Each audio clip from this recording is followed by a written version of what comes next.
I am now a Trump supporter.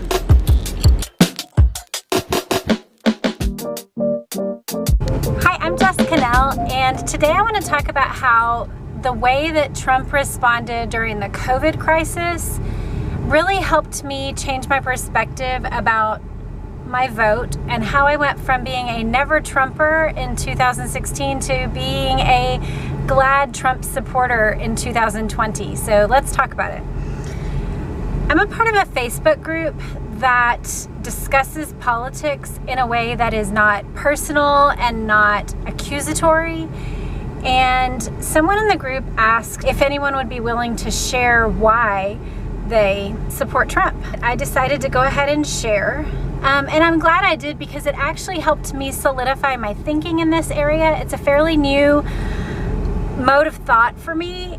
First of all, I just want to give a little bit of my background. I have always been interested in politics. I was a poli-sci major in college. I worked in politics. I interned for Governor Huckabee in college. I worked for the Arkansas legislature as my first job out of college, and then I went on to work for the state of Texas.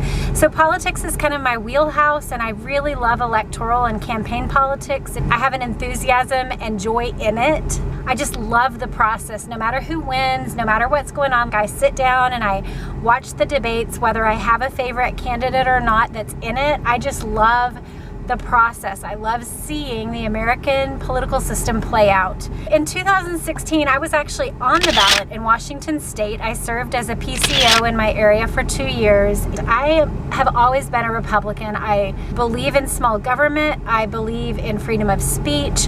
So I was actually on the ballot with Trump, and I was a hashtag never Trumper in 2016.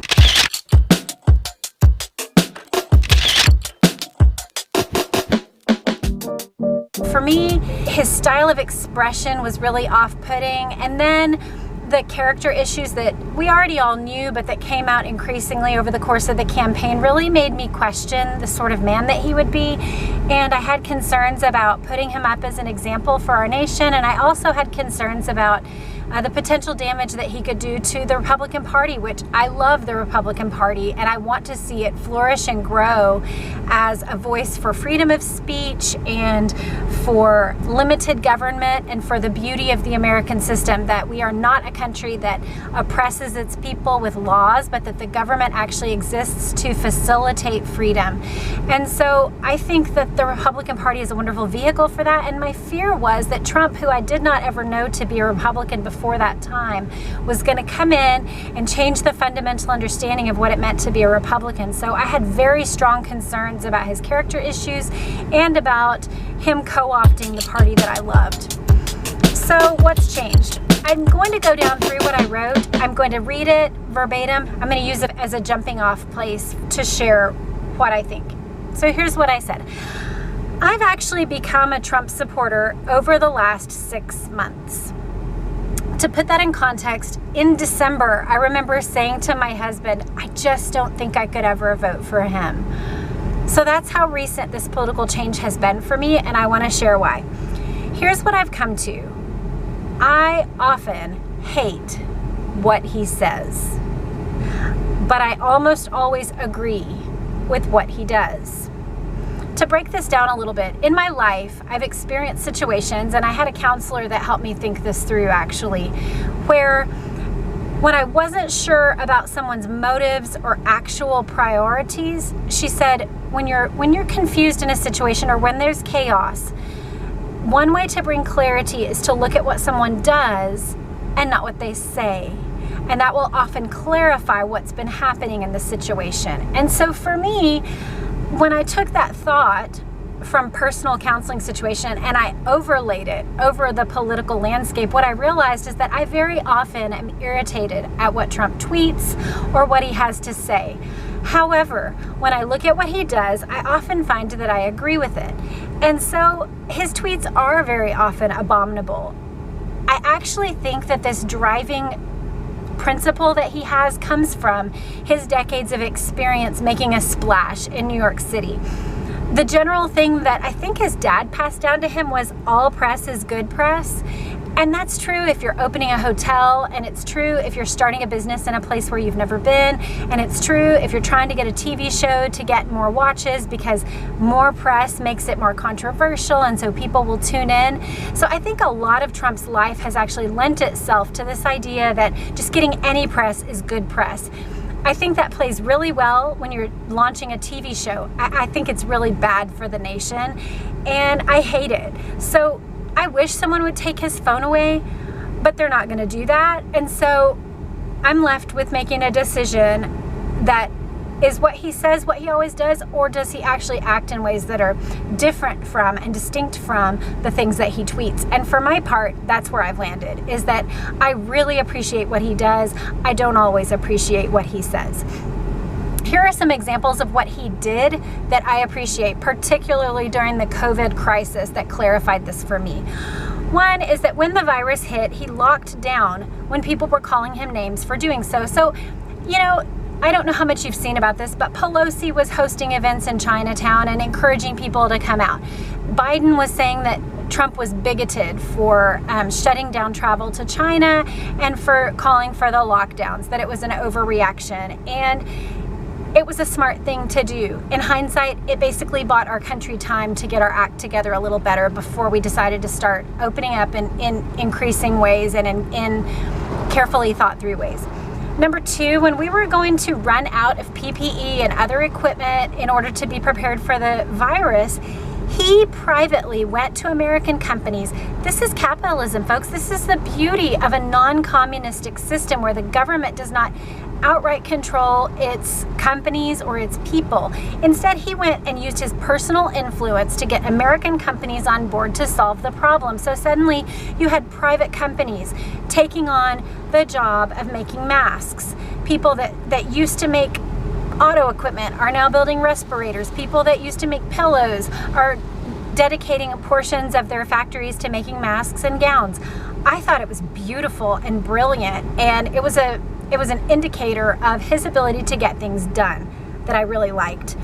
Number three, people were saying things like, he just doesn't listen to the experts. He's going to get us all in a mess. He's just a tweeting idiot. And what he was actually doing was having long, intense meetings with Birx and Fauci, and again, both of those doctors and others testified to the fact that he was listening to them, that he was engaged with the process, that he was processing and making decisions in light of their influence. And we saw that play out over time, that his inclinations were, it's going to be okay, it's going to blow over. And what he actually did was different than what he said in that initial instance. So he was saying, it's going to blow over, I believe it's not going to be a big deal. But what he actually did after listening to the evidence was get doctors online, lock down, listen to Birx and Fauci, and he actually put them forward as the experts on this thing. And I think it worked to the benefit of our nation. Number four, when it looked like China, I don't know how much you read about these things, so I just want to give a little context. China, right after everything kind of exploded, Italy, Germany, other places were having these kind of explosive numbers. A large aging population in those places were struggling, and so China made a public relations announcement that they were giving PPE to these countries. What they actually did was sell subpar PPE equipment that, if you looked at the pictures, like some of it was like already had holes in it. It was really bad. It was like they took their old boxes of old plastic masks and gowns and sent them to Italy and sold them to them, but they tried to make it as if they were being really humanitarian in their efforts. But what they were also doing, they actually stopped shipments to America. And so we were not getting the PPE that we had ordered, and it was on back order. And meanwhile, they were using propaganda methods basically to try to act as if they were being very humanitarian. Meanwhile, countries like Japan, if you go back and look, they actually very quickly passed a policy that they would pay Japanese companies to pull their business out of China so that Chinese factories would no longer be the supply chain that they relied on. And so while all this is happening, the posture of the world was such that, of course, people were mad at China for having released the virus, but then China was trying to do like a 180 and flip it as if they were being really humanitarian and kind of downplay that they had been really foolish and reckless in their handling of the virus.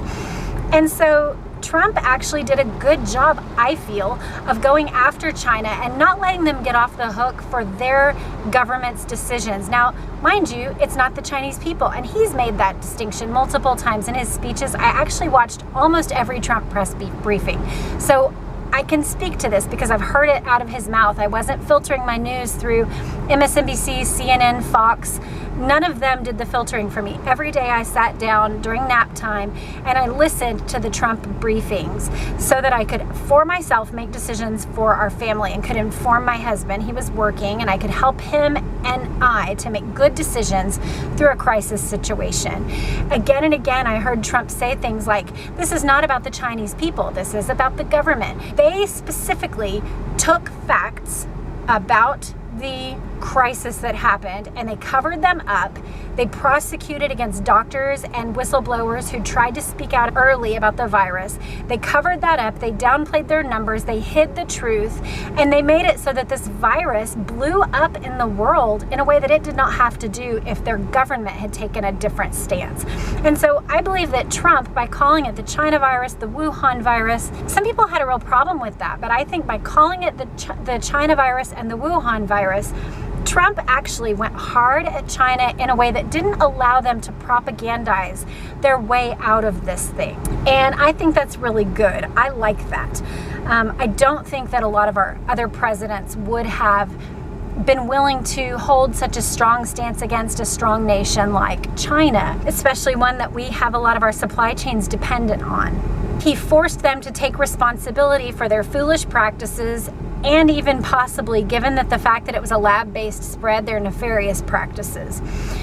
A different action that he took that I found interesting was very early in the process. I think it might have been late February or early March. He flew to India for a summit there with the leaders. And I listened to that press conference as well. And what I learned was he and the, I guess, Prime Minister or President of India were cementing their relationship. When I'm reading just the plain facts of it, that Trump was trying to confirm that the U.S. relationship with India was still strong, so that whatever happened with China, just in case things in that area went bad, we would still have a strong and fruitful relationship with a primary player in that area. Another thing that I really like that Trump has done is during the Hong Kong protests and even concerns about Taiwan, if you remember, the WHO refused to even recognize that Taiwan was a separate entity from China, and that's a political move. They don't want to bite China's hand, basically, but Taiwan did have a different and distinct response to the COVID virus, and in the realm of the WHO, they ought to be treated distinct because they do have a distinct government with distinct practices that are decidedly different from mainland China.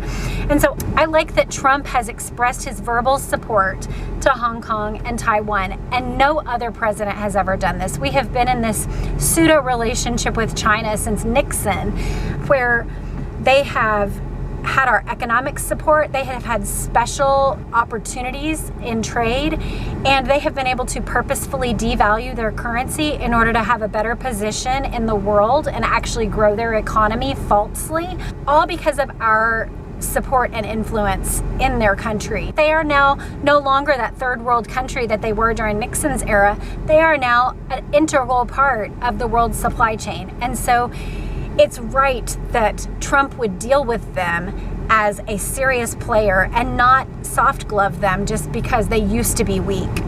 So I like that he's speaking directly on the issues of Hong Kong and Taiwan and the Uyghurs in Muslim Northwest China and their trade situations. I think Trump has done well in speaking directly and firmly about Chinese-American relations.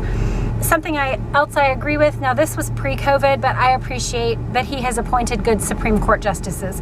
Prior to December, that was the biggest thing that I could point to, that I could say, yeah, he has done that.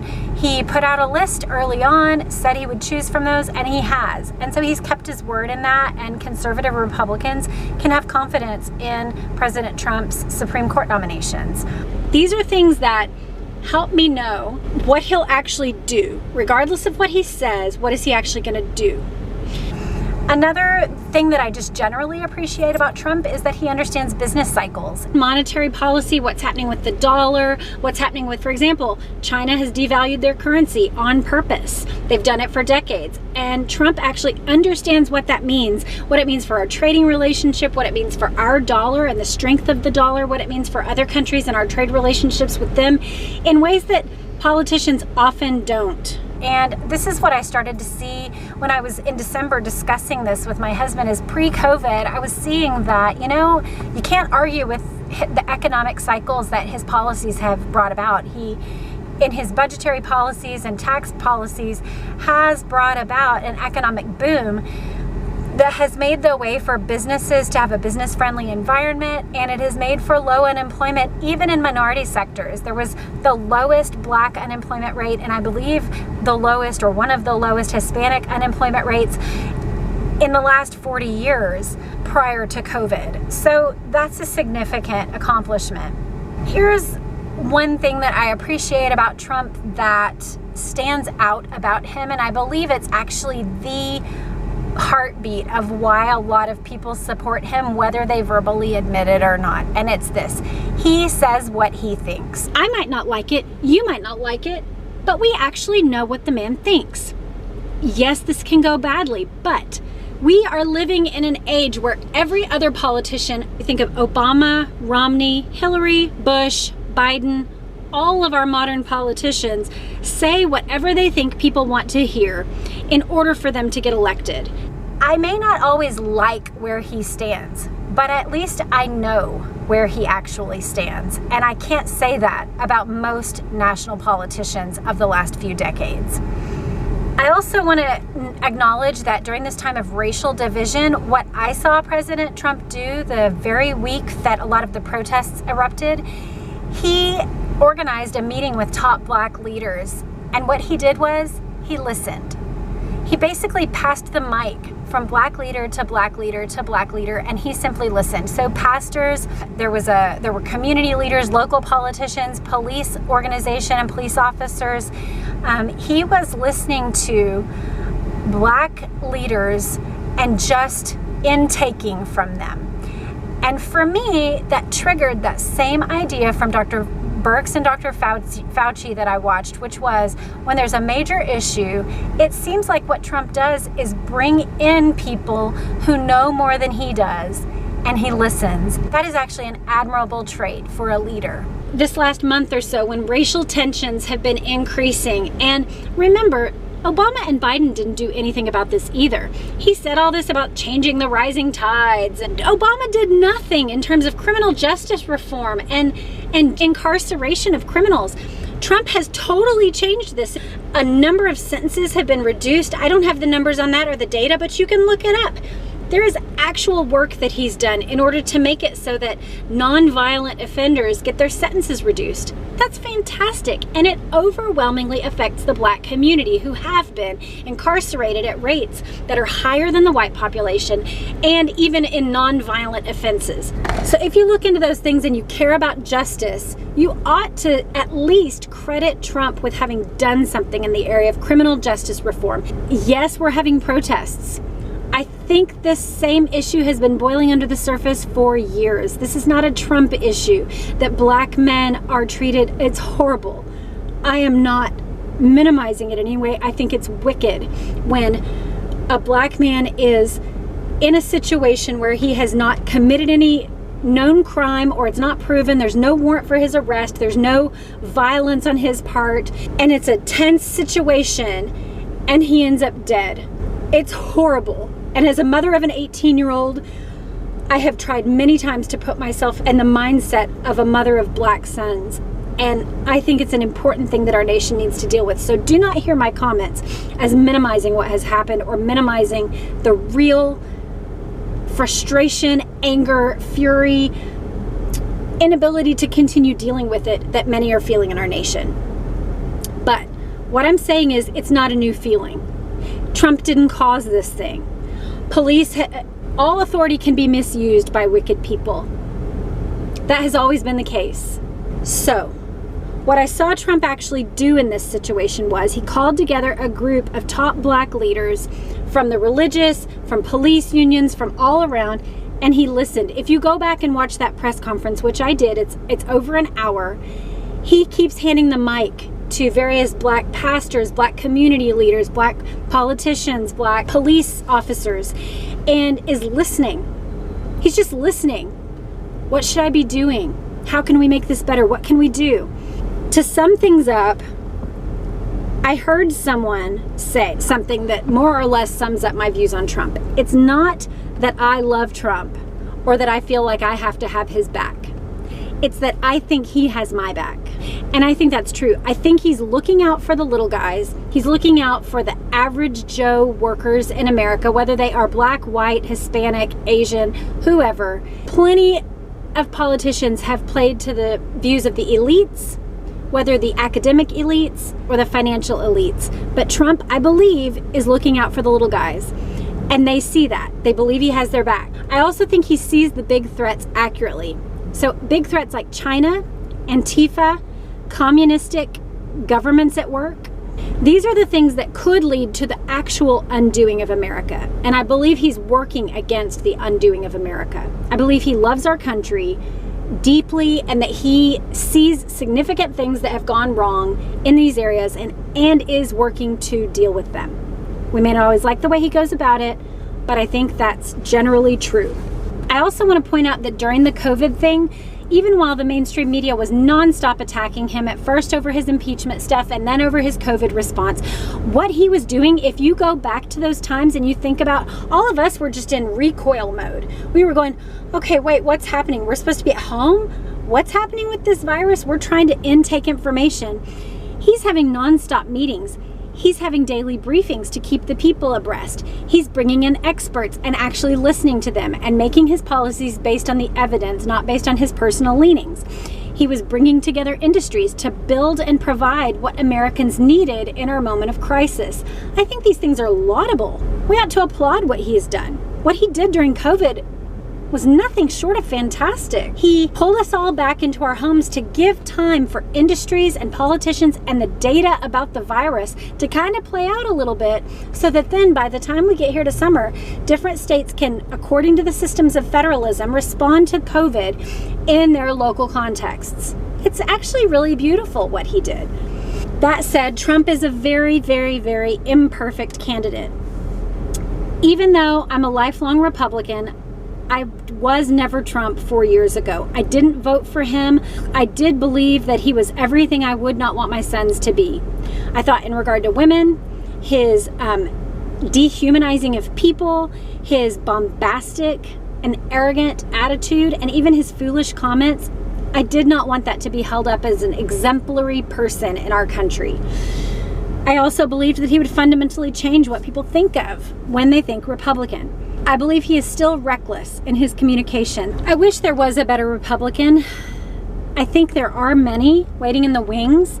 I think if you're not listening to Ben Shapiro, start listening to him. If you want to learn about issues of our day through really interesting political commentary, Ted Cruz's podcast called The Verdict is awesome.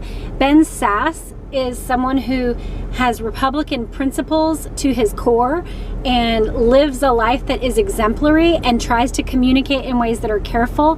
Representative Dan Crenshaw is a fantastic rising Republican. I think there are some stellar new Republicans waiting in the wings, but this time around, I know now what I didn't know then. I know that despite past personal behavior that we might not like, despite present tweeting patterns that seem unhealthy and driven by the stress of the moment rather than a careful messaging strategy, despite his tendencies towards harmful verbal extremes and superlatives, he often says things like, nobody does this better than me, or no one knows this more than I do, or he's the worst, he's a real loser. He says things that make you go, ah! How could anybody say that? No politician has spoken like this in our lifetime. And despite that he seems to have thin skin, he takes offense easily, he criticizes people more freely than anyone I've ever seen. Despite these things, more often than not, I agree with what he has actually done. The actions he takes, I tend to agree with. And this is a real complete shocker for me. I did not expect to vote for him. In addition to this, finally, this is not about Trump. Biden is a Trojan horse. He is an empty, talking suit with a political record that is not stellar. He has 40 years in which he's had opportunities from the local level, through the federal system, Congress, and then all the way up to the White House, y'all. He was the vice president. He's had 40 years to get things done, and I can't point to a single piece of legislation that he's made that has actually fundamentally changed the way I live as a human. He has no real grit or opinions of his own that I can tell. He's long past mentally fading. We're not talking about someone who might be. He actually does seem to have some significant problems. This is not a cruelty. It is just an accurate observation, I believe, from watching his town halls, from seeing even his commercials. They put out these commercials, y'all, and it's like no energy, verbal gaffes, and not compelling. And I'm sitting here thinking, you are in a basement. Any other presidential candidate at this point, we're talking about June, they're already in a breakneck pace usually at this point, but by June, you're basically like sprinting to November. That's electoral politics. He's sitting in his basement doing an occasional interview, and you're telling me that even with 10, 15, 20 takes of a commercial, this is the best one we're getting? Y'all, it's bad. It's bad. He's just the anti-Trump candidate. Not only is he mentally fading, but even in person, I took my 15-year-old to go see Biden on the night of Super Tuesday. It was when his candidate, I don't know if you remember, but he had lost in Iowa, he had lost in New Jersey, he had barely done okay in South Carolina, and this night was like the night that totally changed everything, where suddenly it wasn't Bernie and all the other candidates, it was Bernie and Biden, and then Biden took off. This one night was like the pivot point where that whole situation of Democrat electoral politics changed in that one night. And I was there. I was at Gilley's here in Dallas. And I listened. And here's what I saw. I saw a lot of excitement and enthusiasm. People were excited. Amy Klobuchar and Beto were there. They came out. They gave compelling speeches about why they wanted to support Biden. But while they were talking, here's what he was doing.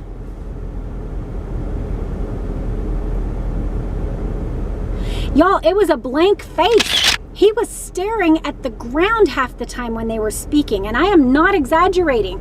That's the night that I knew he is fading. These are classic signs of Alzheimer's, and this is not mean. I went because I love electoral politics. I wasn't anti-Biden. I disagree with him about abortion and probably a number of things, but I'm sure he's a nice man. I'm sure his family is a lovely family, and I have no personal guile against the man. But I was concerned that night. Biden is a non-starter. And since I know that Trump can get things done and that I actually generally agree with the things that he does, I'm free to vote for him in a way that I was not 4 years ago. All I had to go back then was what he said, but now I can actually base my decision based on what he has done. Here are 5 practical ways that he has impacted my everyday life. Number 1, major tax reductions. We're a low-income, middle-class family with 9 children. We have a 1-income family. We went from owing about $700 every year to getting back a small amount of money every year. That's the difference that his tax policies have made. So that's an annual change. Number 2, there's no financial penalties anymore for not having health insurance. We are a low-income family. Our children are all on the state health insurance program here in Texas, but my husband and I pay cash for our health insurance. We pay cash for our prescriptions. I like that we're not being financially penalized for not having health insurance. That would just hurt us more. Number 3, the cash payouts during the quarantine did help us stay afloat. We had things that we needed to pay. That money actually helped us to do that. Number 4, the PTP small business loans that Trump put forward during COVID helped my husband's employer to keep paying his salary. Literally, our company would have, we had to shut our doors. We can't host camps when there's social distancing. So he would have had to get a second job during the shutdown, but instead he was able to wrap up the contracts and deal with all of the issues that were changing there at camp, oversee things that were happening, and retain his job during a time when otherwise the camp had no money coming in. That's a real gift. Number 5, his decisive move to not have the federal government oversee everything through one national policy in response to COVID has made it so that I am much freer here in Texas than my dear friends in Washington State or other places who have the government intruding in their lives and continuing to add regulations to their lives that don't actually protect them, but are just the state intervening where it ought not. Regardless of what you think about Washington's policies versus Texas's, I like that my local elected politicians who I can hold accountable are the ones who are enforcing the actual practical things that are affecting me every day, rather than a national policy that has to take into account Pennsylvania in May versus Texas in May. The climates are different, the populations are different, the public transportation levels are different, all kinds of things create different outcomes through different states, and I am glad that federalism has been supported by Trump. I think that's great. So these are some of the things that come to mind. These are the reasons why I support Trump and why I plan to vote for him in November. I'd love to hear from you. Has anything I've said resonated with you? Are these different arguments than what you're hearing? Are you afraid to speak up? Because so many people seem to have it like they're pointing to polls that Biden is doing well and everybody just assumes nobody's supporting Trump. My goal here is just to be straightforward, talk plainly about what I see, not hold back punches from my own side or from the other side, but just tell the truth. You know, even as I recorded that whole Trump video, I feel very aware that it could offend relatives or old friends that hold different political views. But I think I really want to release it. And one reason why is that I think this is part of what does make America amazing in the world.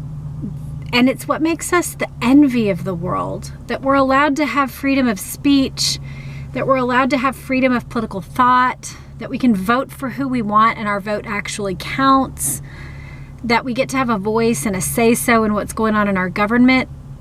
It's what the whole world is envious of. Even when we have a bombastic leader that somebody doesn't like, or when we act in ways that put us at odds in trade or in some other way with the world, they still envy our freedom of speech and our ability to be free and live free. And I think it makes us beautiful that we can vote for different people and think different things and still at the end of the day remain unified as a nation. I think it's what makes us truly remarkable in the world. Do you agree? Do you disagree? Leave it in the comments. I'd love to hear from you and hear your feedback about these things.